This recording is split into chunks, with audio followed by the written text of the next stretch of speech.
سلام دوستانو، راځئ نن د سیمنټ نه پرته د ټول هب بدلون هیپ ریپلیسمنت په اړه خبرې وکړو. عموما درې ډوله د هب بدلونونه شته.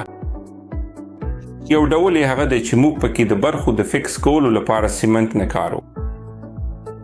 دوهم ډول هغه دی چې پکې سیمنټ کارو، او دریم ډول یې هغه دی چې پکې نیمه سیمنټ کارول کیږي، یا ورته هایبرډ فکسیشن وایو چې پکې یو برخه سیمنټ ته اړتیا لري او بله برخه بې له سیمنټه فکس کیږي. عنوان کله چې موږ د سیمنټ نه پرته فکسیشن یادو، دا د هغو ځوانو ناروغانو لپاره کیږي چې د هډوکو کیفیت یې ښه وي. په همده توګه دا د لومړني مفصلونو یا د یډد ثانوي مفصلونو لپاره اشاره کیږي چې د ابسینیک ډرنوسرس ده.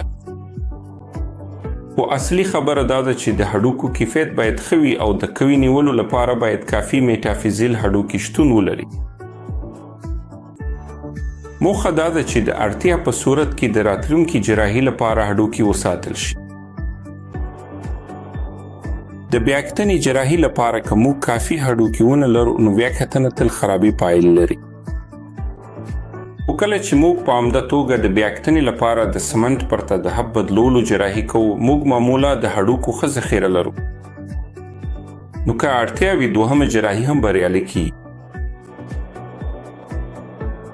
په مشرانو ناروغانو کې یا هغو کسانو کې چې د 5 کلنۍ څخه پورته عمر لري او هډوکي کمزوري شوي وي، په ځانګړي ډول ښځو کې موږ عموما د سمنټ لرونکي هب بدلولو جراحي ته ترجیح ورکوو، ځکه چې پایلې ښې وي، حرکت ژر کیږي، د پروستاتیک شاوخوا ماتېدو چانسونه کم وي او په ټوله کې عوارض کم وي، او د 5 کلنۍ وروسته ژوند ښه کیږي که تاسو سمنټ لرونکي هب بدل کړئ.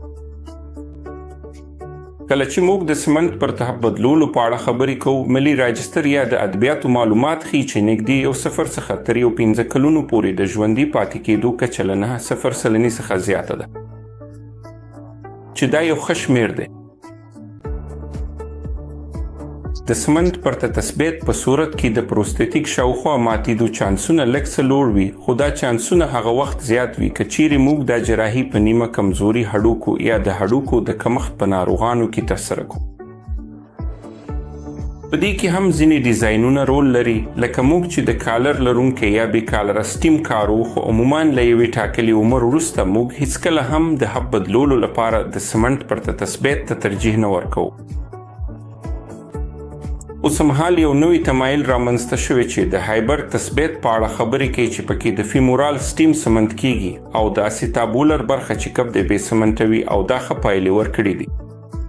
نو دا طریقه اوس په ټوله نړۍ کې پام ځان ته راوړلی دی.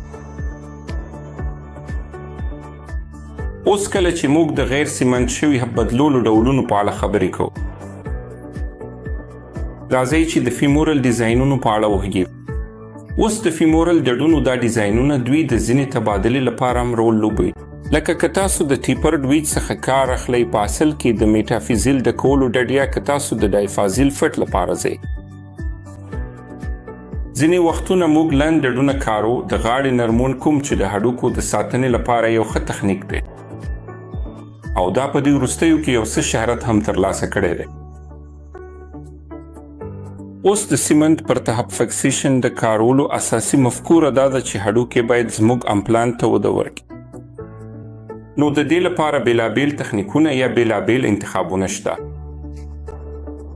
لکه پورس ټایټانیوم یا ټینټالم امپلانتونه موجود دي.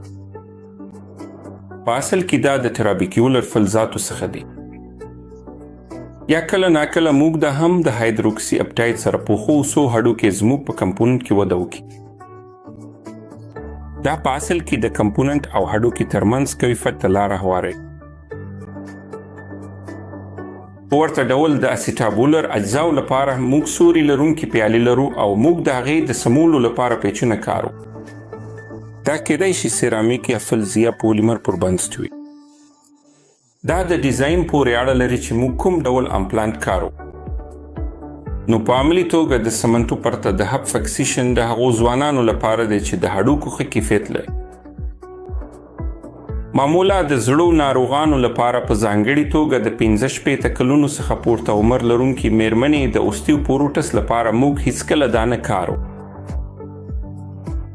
په سرحدي مواردو کې موږ دا کارولی شو خو د کالر لرونکي سټیم سره او موږ هڅه کوو چې انډرسایزینګ ونه کړو او ناروغ ته ډیر واضح وایو چې که تاسو د سمنټو پرته د حب بدیل کاروئ نو باید ډیر پام وکړئ. خو د ناروغ فکتورونه هم په مساوي ډول مهم دي.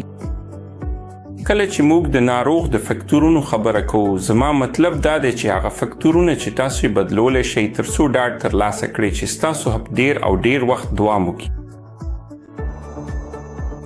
کله چې موږ د صبر فکتور په اړه خبرې کوو البته دا یو نظر دی چې ستاسو ډاکټر به یې په اړه تاسو ته مشوره درکړي. دوهم تاسو باید خپل وزن ټیټ وساتئ. تاسو باید خپل حیز یا خپل وزن د امکان تر حده ټیټ وساتئ تر څو په امپلانت باندې لږ فشار راشي. که تاسو د شکر ناروغي لرئ نو تاسو باید خامخا خپل شکر ښه کنټرول کړئ. که تاسو د سګرټ څکولو عادت لرئ نو تاسو باید په هر قیمت د سګرټ څکولو څخه ډډه وکړئ. نو دا عوامل تاسو کنټرولولی شئ. که نه نو د جراحي تخنیکونه د اجزاو موقعیت ستاسو جراح به څه ډول ډډ له لاسه ورکړي دا شیان تاسو باید خپل جراح ته پرېږدئ. که تاسو په خپل جراح باور لرئ نو تاسو باید د هغه پریکړې سره مخ په وړاندې لاړ شئ او تاسو باید په خپلو عواملو کار وکړئ لکه د خپل وزن یا شکر کنټرول یا سګرټ څکول. زه هیله لرم دا ویډیو ګټوره وه. که شک لرئ په شمېره اړیکه ونیسئ. موږ مرسته کوو. مننه.